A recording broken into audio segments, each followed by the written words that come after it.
बड़ी खबर में अब बात इराक की, जहां पर हालात अब भी जस के तस बने हुए हैं, स्थिति नाजुक बनी हुई है। आईएसआईएस के आतंकवादी जो हैं अभी भी वहां पर उनका आतंक लगातार बना हुआ है। इस बीच कुछ भारतीय वहां पर फंसे हुए हैं। तकरीबन 40 भारतीयों के अगवा होने की खबर है और विदेश मंत्रालय ने इस बात की जानकारी दी है कि ये 40 सुरक्षित हैं। कम से कम ये थोड़ी राहत की खबर आई है।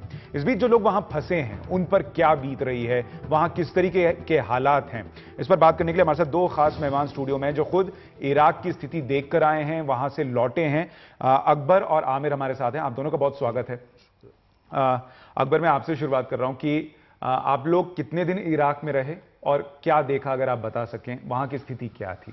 हम अराउंड 8 डेज इराक के अंदर थे। हमने 8 डेज में 3 सिटीज़ विज़िट करी इराक की। बगदाद में थे हम, करबला में थे, नजफ़ में थे। पहले मैं आपको डे फर्स्ट से बताना चाहूँगा। 10th को हम वहाँ लैंड हुए। हम वहाँ से हमारी गाड़ी आई थी, वहाँ से हम निकले एयरपोर्ट से, तो हमने देखा कि एक बड़ा अलग सा, मतलब एक डिफरेंट टाइप ऑफ एटमॉस्फेयर था। एयरपोर्ट से ही स्टार्ट जो हो गया था हमारे साथ, क्योंकि हमने इराक कोई पहला टूर नहीं था हमारा। हमारे टूर होते रहते हैं, ये मेरा 8th टूर था इराक को, लेकिन मैंने कभी ऐसी सिचुएशन नहीं देखी। अमेरिकन वॉर हुई, सारी चीज़ें इराक में हमेशा से सिचुएशन वर्स्ट थी, लेकिन कभी इतनी वर्स्ट होते हुए मैंने नहीं देखा कि हमें जो 2 घंटे का रास्ता नजफ़ से करबला का है उसमें 5 घंटे लगे हों। और इतना ज़्यादा एक कर्फ्यू का माहौल, लोगों के हाथों में राइफल्स, सारी चीज़ें। फिर हम करबला पहुँचे, वहाँ का भी माहौल कुछ ऐसा ही था कि भाई कर्फ्यू लगा हुआ है, कोई आदमी सड़कों पे नहीं है, दुकानें बंद हैं, सारी चीज़ें, कुछ काम नहीं चल रहा है किसी का। सब लोग या तो अपने होटल में हैं, जो टूरिस्ट हैं वो अपने होटल में हैं, वरना जिनके घर हैं वो लोग घर पे हैं। और या तो इमाम हुसैन और हज़रत अब्बास जिन इमामों की ज़ियारत करने हम जाते हैं, या तो उनके रोज़ों पर ये लोग थे। तो ये जो तस्वीरें मीडिया में चल रही हैं या जो वहां से आ रही हैं कि गोलियां चल रही हैं और लोगों ने बंदूक उठा रखी है, आतंकवादी इस तरीके से खुले में घूम रहे हैं, ये क्या वहां पर आमतौर पर दिख रहा है? आप सड़क पर निकल रहे हैं तो आप देख सकते हैं? ये आप बिल्कुल देख सकते हैं। अगर आप क्या कहते हैं इन शहरों में जाएं जहां ये लोग अपना आतंक फैला रहे हैं, क्योंकि अभी तक ये लोगों ने बहुत कोशिश करी करबला में आने की। करबला में भी क्योंकि जिस टाइम हम थे वहाँ पे भी एक ह्यूमन बॉम्ब, जब उसके कपड़ों को आर्मी वालों ने फाड़ा तो उसके अंदर पूरा ह्यूमन बॉम्ब लगा हुआ था, जो करबला की श्राइन्स को उड़ाने का उनका एक मोटिव था कि करबला में अगर हम श्राइन्स को उड़ा देंगे तो उससे हम एक टेरर फैला देंगे ऑल ओवर द वर्ल्ड। तो वो चीज़ उन्होंने बॉर्डर पे पकड़ी। अगर आप इस चीज़ को छोड़ें, जो हमने लाइव देखा वो ये था कि बगदाद से हम जब नजफ़ जा रहे थे तो दूसरी साइड रोड के फायरिंग हो रही थी, जिसमें कुछ मिलिट्री वाले हमने देखे फायर कर रहे थे, और 4 या 6 या 7 टेररिस्ट होंगे, 5 या 6 जो अंदर थे, जिनमें से सबको मार दिया। 3 को उन्होंने पकड़ के अरेस्ट करके। ये सब आपके आंख के सामने हुआ? ये हमारी आंख के सामने हुआ। आमिर, जो स्थिति थी वहां पर, आप लोग वहां पर थे और ये स्थिति आप लोगों ने भी पहले नहीं देखी है, आप लोग कितने खौफजदा थे और वहां पर जो लोग हैं उनकी हालत क्या है? जी, मैं बिल्कुल बताना चाहूँगा। जैसे मेरे भाई ने बताया वहाँ की हालत के बारे में आपको, सिचुएशन वहाँ पर बड़ी ख़राब थी, लोग परेशान थे, डरे हुए थे। पर एक और बात है इसके साथ में, जब हम 10 तारीख को वहाँ पर पहुँचे, 12th of June of this month, हमने वहाँ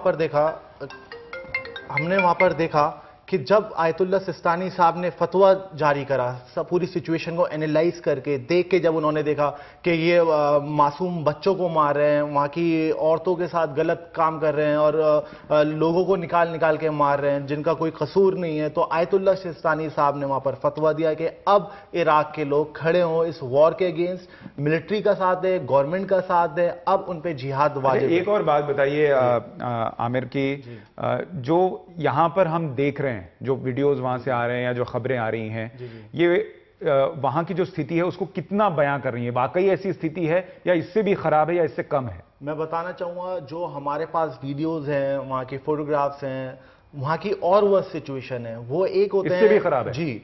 एक होते हैं टेररिस्ट, एक होता है सुपर डुपर टेररिस्ट। तो मैं ये कहना चाहूँगा, वो लोग जो है सुपर डुपर टेररिस्ट हैं, उन्हें आप इंसान नहीं कह सकते, वो इंसान के नाम पर बिल्कुल एक धब्बा है। उन्होंने जो है इतना brutally they are killing people of Iraq कि मैं आपको बयान नहीं कर सकता हूं। और इसके अगेंस्ट हमारा भी, जब हमने देखा छोटे छोटे बच्चे वहां जंग के लिए जा रहे हैं, अपने घर बचाने के लिए, अपने मुल्क को बचाने के लिए, तो हमें भी एक जोश, एक करेज आएगा, एक यजीदियत के खिलाफ हम भी जाएं, पर हमारे घर वालों की वजह से वो उतने परेशान थे, हमें वापस आना पड़ा। उसी से रिलेटेड हमने कहा कि हम ऐसे चुप नहीं बैठ सकते, तो हमने यहाँ पर परसों सैटरडे जंतर मंतर पे एक प्रोटेस्ट रखा है, पीस मार्च रखा है। उनके जो अलकलम फाउंडेशन हमारी है, उसके चेयरपर्सन मिस्टर हसन अहमद, जो मेरे चाचा भी हैं, कांग्रेस पार्टी के एमएलए हैं, उन्होंने रखा है ये।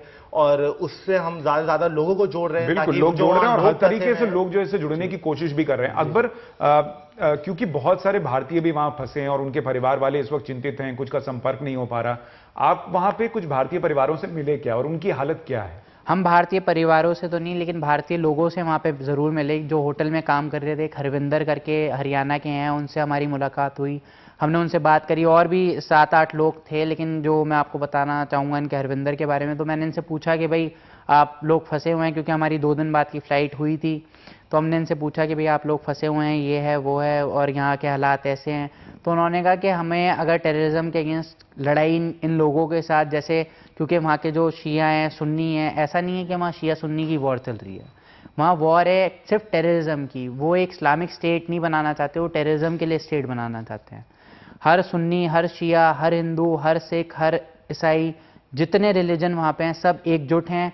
हमारी उन लोगों से बात हुई इंडियन से, उन्होंने मदद के लिए ज़रूर बोला कि भाई अगर जा पाएँ, लेकिन उन्होंने इसके साथ साथ ये भी कंक्लूड करा कि अगर हमें अपनी जान देनी पड़े और टेररिज्म को रोकना पड़े तो हम वो भी करने को तैयार हैं। कोई जो मदद भारत सरकार की तरफ से ये कहा जा रहा है कि उन तक पहुंचाई जा रही है, उस बारे में कोई बात हुई? एम्बेसी जो है वो कैसा रोल प्ले कर रही है वहां पर, अपनी इंडियन एम्बेसी? हमारी एम्बेसी, हमारी भारतीय सरकार, सुषमा स्वराज फॉरेन मिनिस्टर, इनका अच्छा रोल है, क्योंकि हर इंडियन से जिनसे हमारी बात हुई, 7 इंडियन से बात हुई, उनमें से 6 के पास हेल्पलाइन नंबर्स थे। उन्होंने बोला था कि भाई इंडियन गवर्नमेंट इतनी अच्छी है, बल्कि इंडिया की तारीफ सिर्फ उन लोगों ने नहीं जो इंडियंस हैं वहाँ पे, उन अरबियों ने भी करी है, उन अरब के लोगों ने भी करी है जो करबला में और वहाँ पर। मैं ये कार्यक्रम खत्म करूं उससे पहले मेरा एक सवाल आप दोनों से है, जो आप देखकर वहां पर आए हैं, क्या उसके बाद आप सो पा रहे हैं?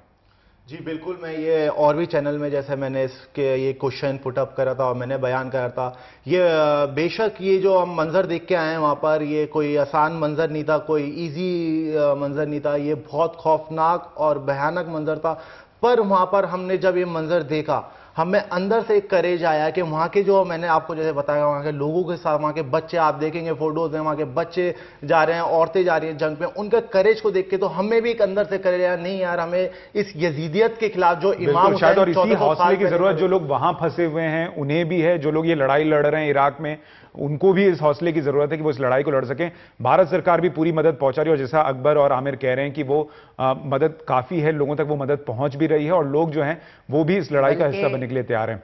मैं लोगों से अपील करना चाहूंगा कि सैटरडे को हम लोगों को ज्वाइन करें, ताकि हम एक बड़े उस पे प्रोटेस्ट कर पाएं। जंतर मंतर पे 10 बजे का प्रोटेस्ट है, ताकि और भी जो लोग वहां हिंदुस्तानी फंसे हुए हैं, क्योंकि 18 से 20,000 लोग वहां पे हैं। बिल्कुल, और सरकार भी अपनी तरफ से पूरी कोशिश कर रही है। आप दोनों का बहुत शुक्रिया स्टूडियो में आकर हमसे बात करने के लिए।